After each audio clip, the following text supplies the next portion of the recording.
Hello. I'm here to tell you a story today. I went to Walmart. Let's preface the Walmart trip. I was going to mop my floor, and then I was mopping my floor and my mop broke, right? So when your mop breaks, you got to go get a new mop because you can't just I can't fix a mop. I wasn't capable of doing so. I attempted to fix the mop, and it proved to be a task that was too much for my particular set of skills. So I went to go purchase a new mop, maybe spend a little more on the mop instead of getting the cheapest mop available at the Walmart store. This isn't a Walmart advertisement. If you can avoid shopping at Walmart, probably do that. They're a little scummy over there. I don't know if I trust these Walmart guys. You know what I'm saying? But anyway, I go to Walmart. I buy a mop. I buy a Diet Dr. Pepper, and I get back in my car. I put my mop in the back of my car, and I look in my review mirror to back out of my parking space, and there's a lady. Who's parked her little mobility cart. The carts that Walmart provides for people who are other than abled, or however you refer to those kinds of people. People who don't have the ability to walk around as easily as others. So they get their little mobility cart. She has it parked right behind my car, so I can't back out without damaging my car and the cart. And then she is walking up to my window, and she knocks on my window, and I roll it down, and she starts giving me this whole speech about how she needs to get home, and she needs money, and she's 8 months pregnant, and she just got out of the hospital, and nobody wants to give her a ride home. And she had a little hospital bracelet on, right? So I was like, okay, I believe her. I believe her about the bracelet. I do believe this woman about the bracelet. Now, this woman, she was about a whole head height shorter than me, so the top of her head probably went up to my chin, because I got out of the car to help. I decided to give this lady a ride home. I didn't give her any money. I didn't have any money to give her, but I gave her a ride home.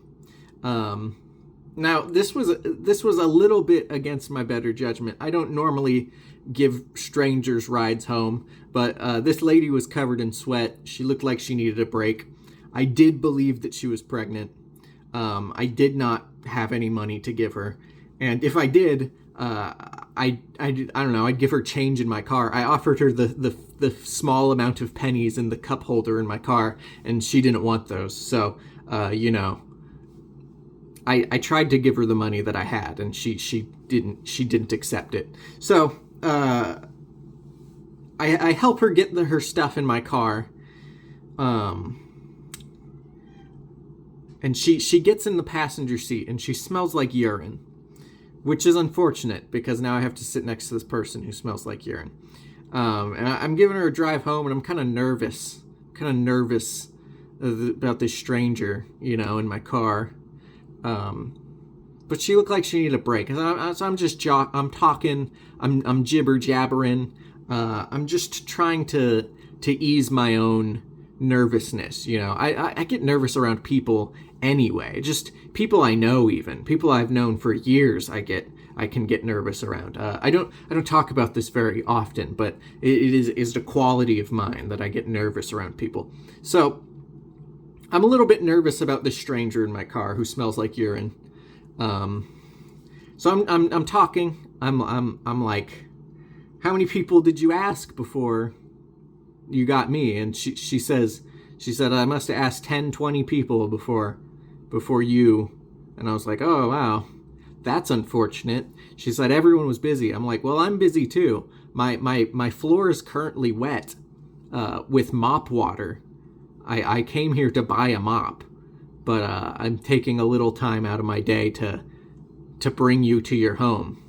She lived quite far from the Walmart, And the hospital she walked from, as she described to me, was quite far from the Walmart as well. So she walked quite a distance, 8 months pregnant. She was a little overweight, so that adds to the difficulty, I presume. And I don't know. I felt bad for her, but I also felt bad for myself having to smell this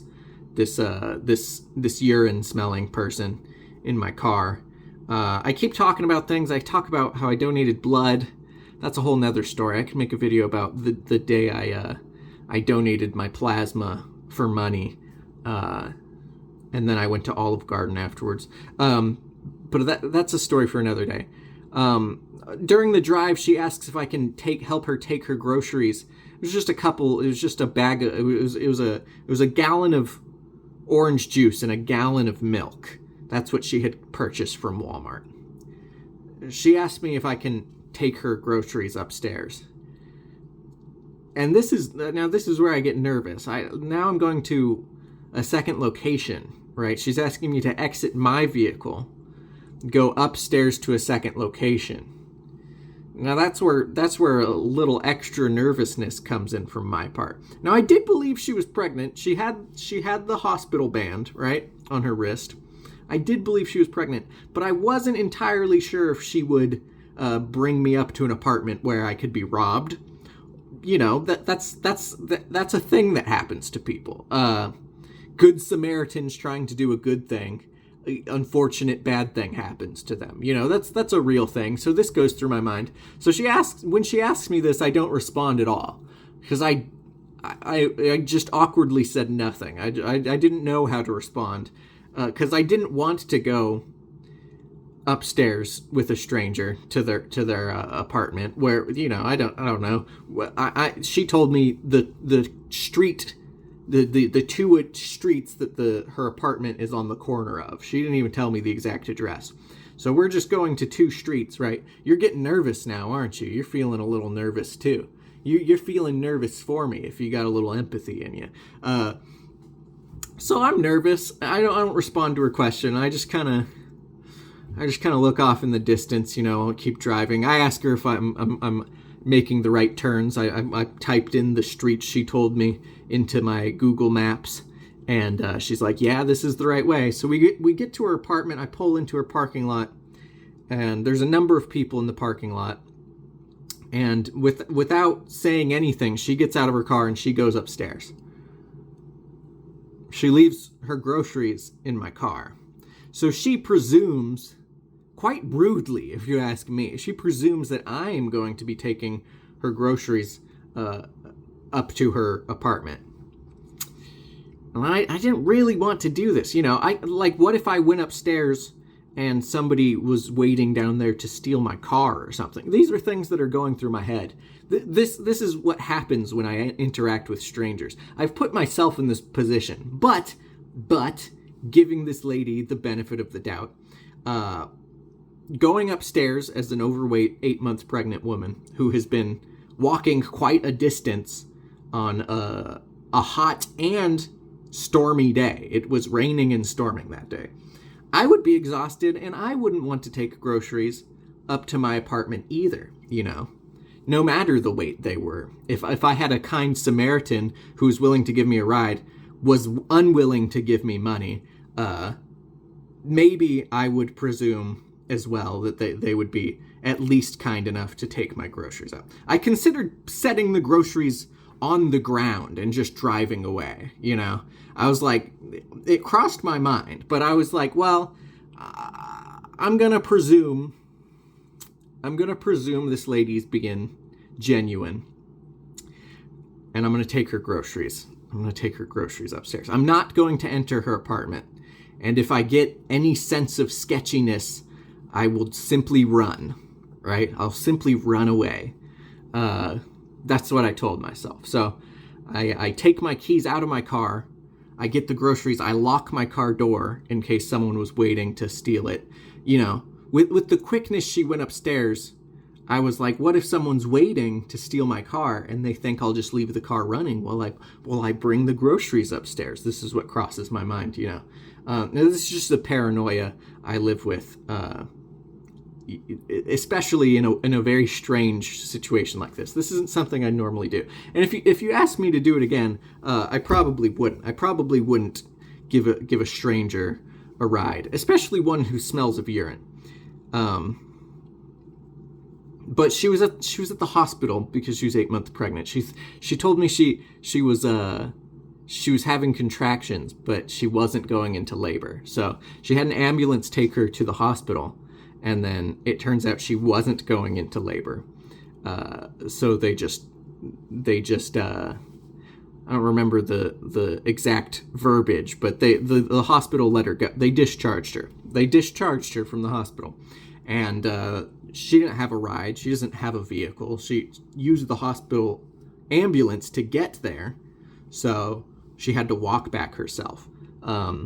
More than halfway between this hospital, the Walmart, and then her house. Quite a distance. I'm talking like 3-4 miles, maybe even more. It was quite a distance, especially for someone 8 months pregnant and overweight. These are the empathetic things that are going through my mind, right? But there's also the paranoia. What if someone mugs me? What if someone steals my phone or my car? You know, I like my phone. I like my car. I like my life more than those things. So if it came to it, I suppose I could give those up. In the heat of the moment, who knows though? You know, someone pulls out a knife. I might think, oh, I can bob and weave out of this situation. But you know what? Saying that now, I don't think I could. So anyway, I locked the car. I have my keys on me. I have my phone on me, right?